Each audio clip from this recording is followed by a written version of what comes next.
Olá, pessoal. Vamos continuar então aqui as nossas leituras baseadas no livro Pregação e Pregadores de Martin Lloyd-Jones. Nós estamos aqui já no sexto capítulo, onde a gente vem fazendo essa leitura assistida, comentada, e eu já recebi aqui via WhatsApp, via Instagram.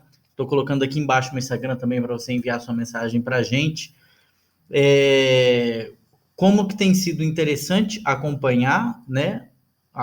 Não são muitas pessoas que estão acompanhando, mas pessoas que já adquiriram o livro para ler, alguns outros que estão maratonando a série. Muito legal, isso nos motiva. E não estamos gravando aqui esperando que vai bombar com 1.000, 2.000, 3.000 visualizações, como nós temos outros vídeos aqui no canal. Nosso objetivo é só produzir conteúdo para quem um dia quiser procurar algo relevante, vida viva intelectual na teologia da internet, possa encontrar aqui no canal Move. Vamos então para o nosso vídeo? Vem comigo, A Congregação, sexto capítulo do livro.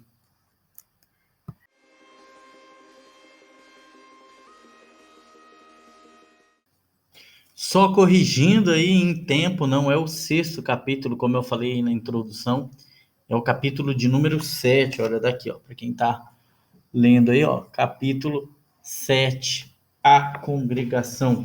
Bom, para quem gosta de pregar, ou quem já estudou a fundo a disciplina da hermenêutica,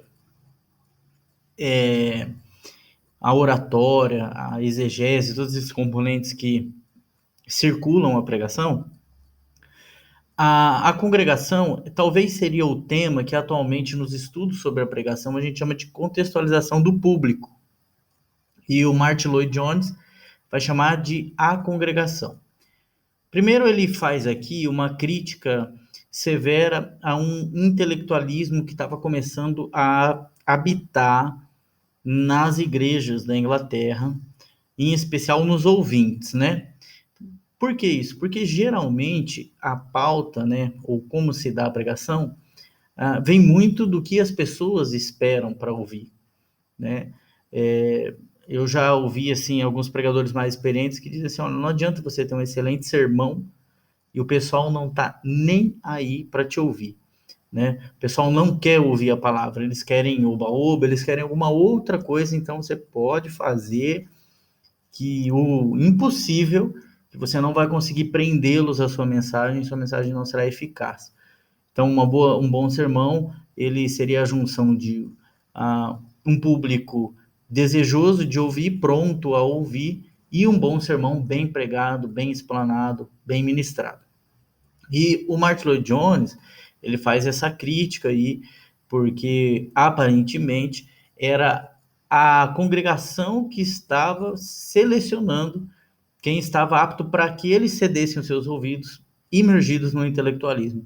Ainda que, né, se vale a crítica para o nosso tempo presente, a busca fosse pelo intelectualismo, tudo bem.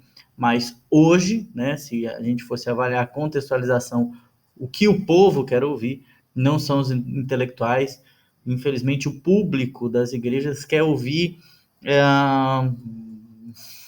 vamos dizer assim, os midiáticos, as promessas vãs, né? Barulho, triste. E assim, cada vez mais fomentam o discurso que o pregador que fala de teologia, que a teologia mata, assim, ainda aparece muita gente falando que mais vale espiritualidade viva do que propriamente teologia. Então, como a congregação criou, né, estava selecionando seus pregadores, o Lloyd-Jones faz essa crítica primeiro aos ouvintes.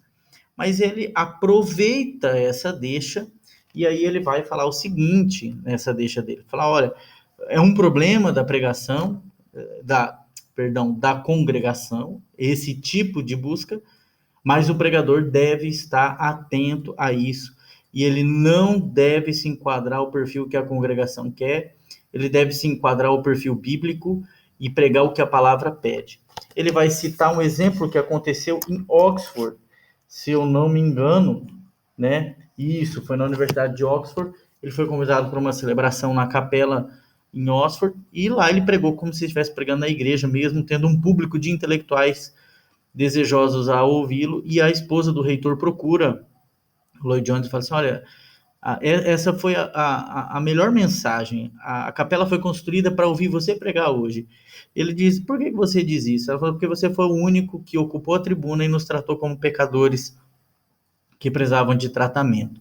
Então é assim, o pregador, e eu não vou me delongar nesse vídeo, porque o capítulo ele é um capítulo muito objetivo sobre o pregador observar muito bem a igreja, o contexto do público, se o público é um público intelectual, se ele é um público bucólico, se a mensagem dele é intelectual, se a mensagem dele se enquadra, fazer essa adaptação ao sermão, né? Olha, aqui eu estou usando umas palavras muito difíceis, preciso agora olhar para o meu público, olhar para a minha congregação. Será que esse tipo de expressão, será que esse texto bíblico, para mim explicar Paulo no Areópago, não vai ser complicado para a congregação compreender? Ou a congregação não está exigindo um pouquinho mais, eu não estou estudando um pouco menos? Será que eu não preciso estudar um pouquinho mais, porque o nível de exigência de quem vai me ouvir é maior? Então, cabe ao pregador ter essa sensibilidade. Hoje, né, na era do coaching, vamos falar feeling, é essa percepção de que qual público, qual momento. Eu gosto sempre de falar assim, preste atenção no período do louvor, a dinâmica com que a congregação, com que o culto está sendo guiado pelo Espírito Santo, né? Os cultos temáticos têm um risco, mas também têm seus benefícios, né? Quando você tem um culto temático, você já vai ter uma mensagem direcionada, fica muito legal, mas vai percebendo, olha, o culto está sendo direcionado para isso aqui, porque às vezes o Espírito Santo está direcionando uma coisa e o pregador tem um sermão, ele tem um esboço, ele guarda esse esboço, ele senta em cima dele, e mesmo que o culto todo caminhe para um lado, ele quer entregar o que ele estudou, da forma como ele acha, e aí o Lloyd Jones vai falar que isso aí transmite uma prepotência com relação ao sermão. E não é bom que o pregador carregue essa prepotência. Ele deve ter estudos o suficiente para dialogar com a congregação. Depois ele vai falar um pouquinho sobre a importância do pregador ter habilidade, né, e humildade em trabalhar com os crentes, com os cristãos que estão inseridos nas congregações.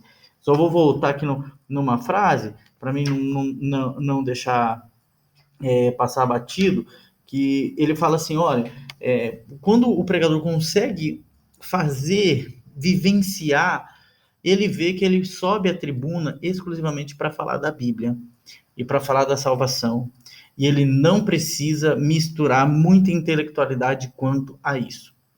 Se ele está no ambiente intelectual, ele precisa usar a mensagem da salvação de forma intelectual. Não intelectualizar a mensagem, mas usar a mensagem, ou o tema, ou o core, ou o que ele tem para atingir aquele público. Mas olha, meu público é um público semi-analfabeto, um público mais simples, então eu vou adaptar a mensagem de salvação a isso. Ele deve ter obrigatoriamente em sua mente a pauta, a obrigação de entregar apenas Bíblia e não ficar correlacionando temas para inchar a sua pregação. Assim, ele alimenta a congregação. Fazendo de outras formas, a congregação não é alimentada. Certo?